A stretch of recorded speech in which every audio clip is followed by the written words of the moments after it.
Welcome to another Saturday Sadhana. Today we are going to learn about a man named Jon B Higgins, who was with us from 1939 to 1985. We've had so many requests for him, specifically in the Carnatic music comments that was sent in, and I've got a little to tell you about him right after Johnny tells you about this. Yes, if you would be so kind, please hit the like and subscribe button, ring that bell so you always know what's going on with our channel. All right. Now, apparently footage of Jon is extremely rare and difficult to get. So we've got one little clip and then one recording. And a little info about him. He was an American musician and scholar with a rare distinction of his skill and proficiency in Carnatic music. He was born in Massachusetts and started as a singer of European and Western classical music first. While attending Wesleyan University, he started his Indian music journey through courses taught by Robert E. Brown and T. Ranganathan. He was captured by Carnatic music and decided to dedicate himself to learn it, which he then traveled to India on a scholarship to study with T. Vishwanathan, brother of Ranganathan. He continued to perform Carnatic music, recorded several albums, and eventually got honored with the title there's no R there. Bhagavatar, which means devotional singer or master. So that's like a really high honor for him to get as a non-Indian. I think this is a really, really cool. No, that's huge. Very interesting. Story. Yeah, we haven't seen much of this. We saw a fusion performance with a guitar player that was an American. I forget his name offhand, but right. Yeah, I like to see that. John McLaughlin. Yes. Yes. McLaughlin. Yes. Yeah. Yes. So another John. So apparently only Johns. So it's my turn to go. You're next. Which I would be all for. This is a short little clip. Jon B Higgins.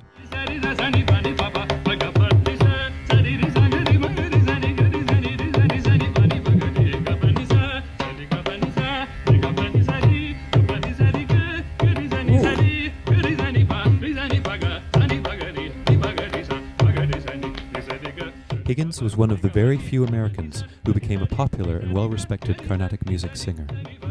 Yeah.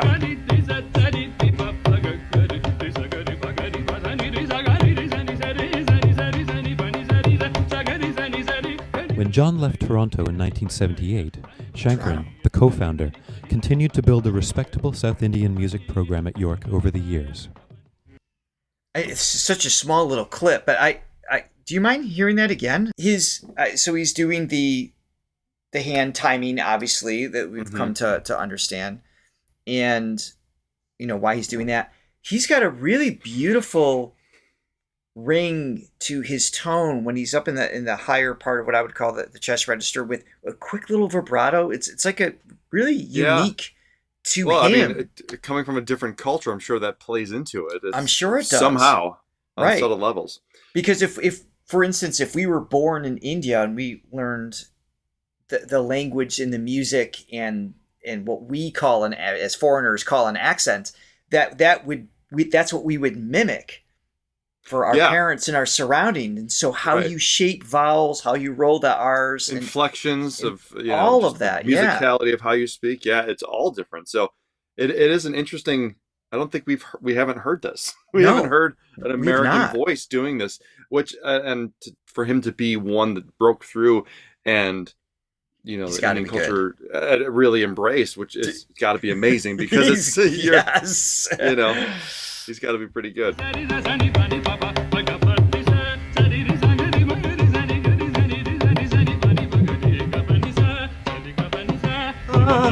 Yeah.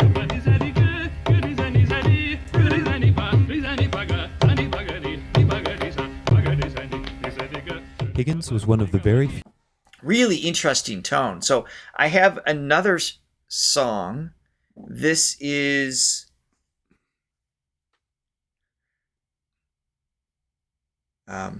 you want to attempt this? I think this Mohana. Monsieur, I'm, okay. I'm pretty sure this is just what was labeled as the song. It cannot be the name of the song. Yes. Jon B Higgins, I got. Jon B Higgins. This is Jon Yes. B Higgins. If someone can help us out with that, I'd appreciate it. What the name of this piece is.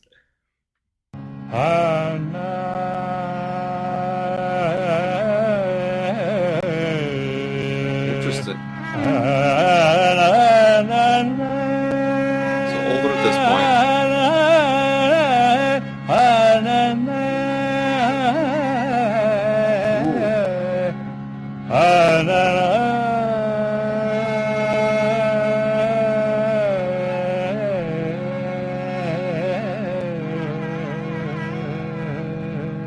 I feel like those inflections are definitely starting to become more indoctrinated into the culture.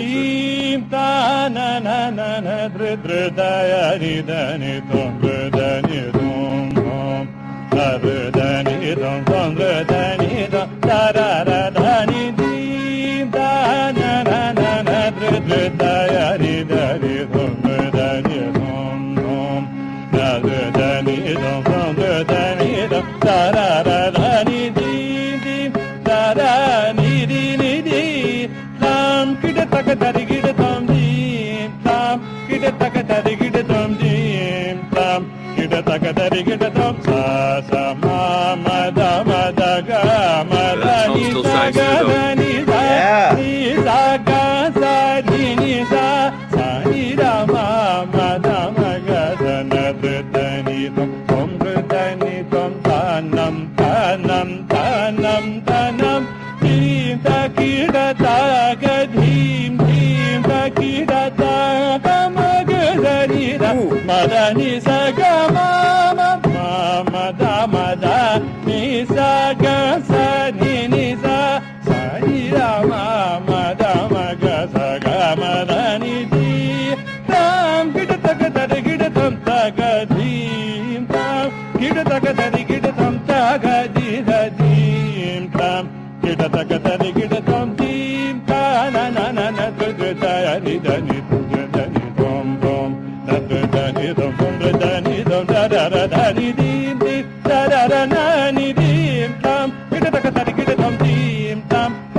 I mean, that's one of the amazing things. It's so advanced. It just rhythmically, there's the cycles are so large very often, but then what's accented, the level of memorization is astounding to me.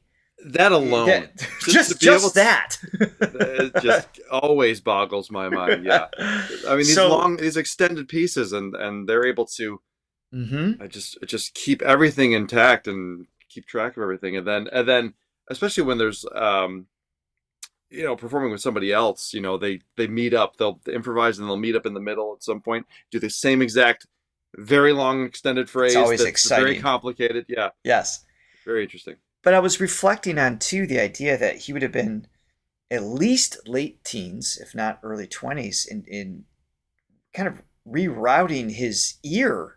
I mean, talk about neuroplasticity that's needed in the brain, because when you're used to the Western scale, only these equal temper notes that you drill for classical singers, I mean, the repetition for those specific frequencies you would have had years of. And then all of a sudden to shift and to get the vocal instrument that you can't see, touch, or feel to coincide with those little subtleties. And he's got all these really cool little moments of play, if you will, with the gamakas and just all these different things taking place within this style that would never exist. It would be forbidden in Western music because it wouldn't work in that context. It would feel sharp or flat or just wrong. Right. It's because wild. he discovered it. He discovered his passion for this in 17, 18 years into his life of having that initial brain training. But really interesting. It is a very interesting combination. I mean, again, the style of music is is always fascinating. But Right. the way that it's shifting within the song of more legato parts means into the very rhythmic parts. It's shifting very quickly, I which is fascinating in just itself. But just hearing his tone on it, on this, it is and he is special. getting those. It's just different because he's bringing that Western influence, and maybe that's a big reason why he got such an acclaim. He's obviously very skilled at what he does, but it is just a Right. different approach to He stood something out. that's familiar.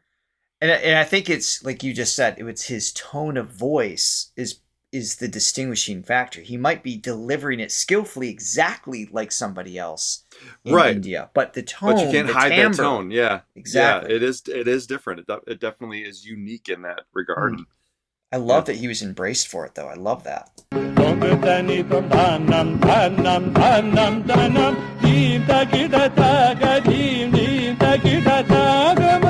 mean, parts like this just sound as authentic as can be. I know.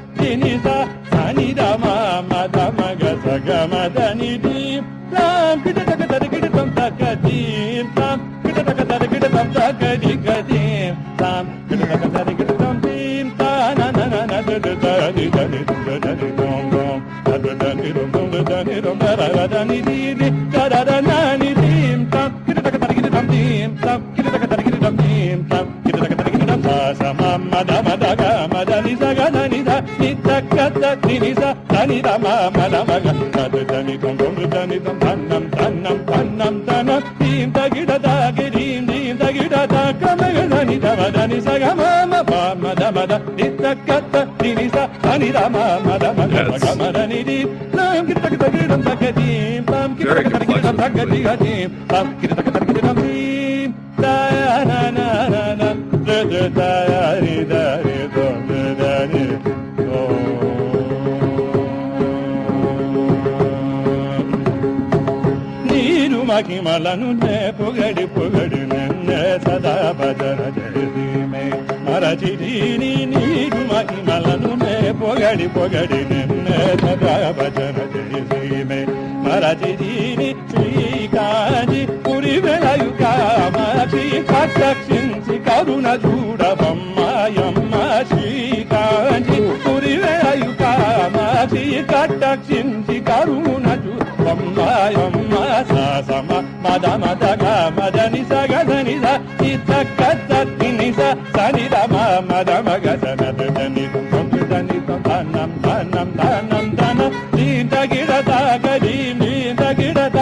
Different piece, maybe? Short.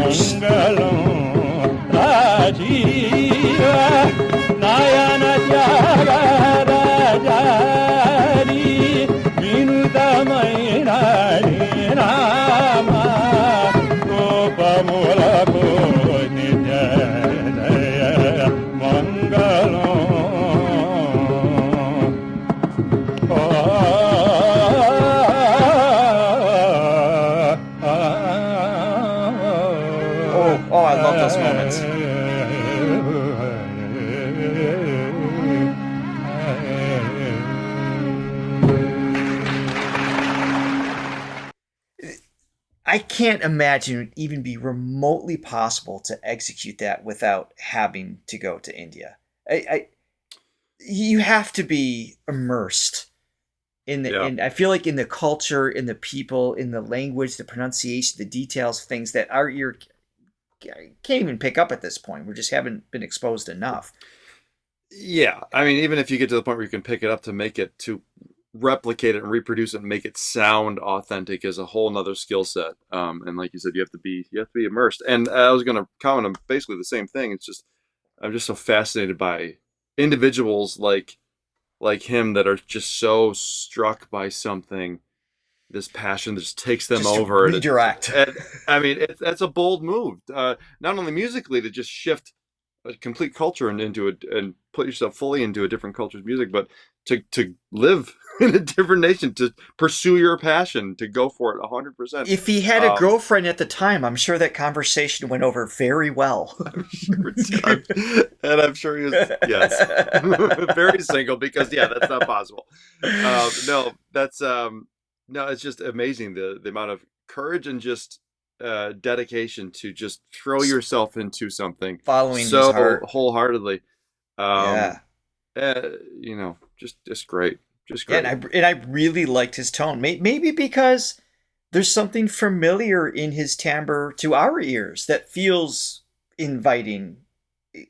Just familiar. Just having that. That was awesome. Thank you for all the requests that came in to explore his voice. Now we know who he is a little bit.